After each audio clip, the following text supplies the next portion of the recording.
माझ्या कवितेचं नाव आहे पीक.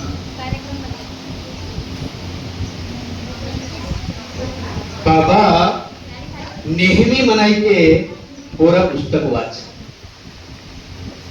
बाबा नेहमी म्हणायचे पोरा पुस्तक वाच. पुस्तकाच्या पानात खाद्य असतं डोकं जगवण्याचं आणि माणूस बनवण्याचं. बाबा नेहमी म्हणायचे पोरा पुस्तक वाच. पुस्तकाच्या पानात खाद्य असतं डोकं जगवण्याचं आणि माणूस बनवण्याचं.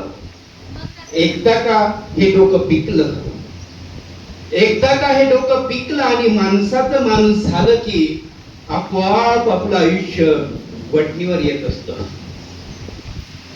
जसा एखाद्या वावटळीत पालापाचोळा उडून जावा, जसा एखाद्या वावटळीत पालापाचोळा उडून जावा तसा उडून जातो अविवेक आणि शेवटी उरतो फक्त विवेक एखाद्या सुपीक जमिनीसारखा. जसा एखाद्या वावटळीत पालापाचोळा उडून जावा तसा उडून जातो अविवेक आणि शेवटी उरतो फक्त विवेक एखाद्या सुपीक जमिनीसारखा. तिथे काहीही पेरा, तिथे काहीही पेरा उगवत असतं सकस पीक आणि मिळत राहतो पौष्टिक आहार. तिथे काहीही पेरा उगवत असतं सकस पीक आणि मिळत राहतो पौष्टिक आहार बौद्धिक विचारसत्वांचा.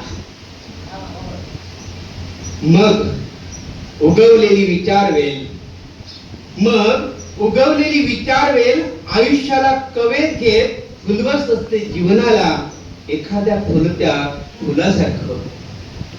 मग उगवलेली विचारवेल आयुष्याला कवेत घेत फुलवत असते जीवनाला एखाद्या फुलत्या फुलासारखं आणि उडत्या फुलपाखरासारखं.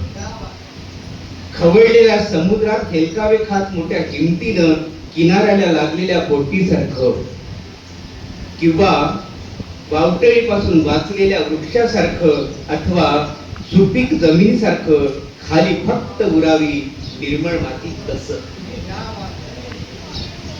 तिथे काहीही पेरा, तिथे काहीही पेरा उगवते फक्त माणूस रूपी पीकच एखाद्या कर्मवीराने धर्मवीरासारखं. तिथे काहीही पेरा उगवते फक्त माणूस रूपी पीकच एखाद्या कर्मवीर आणि धर्मवीरासारखं.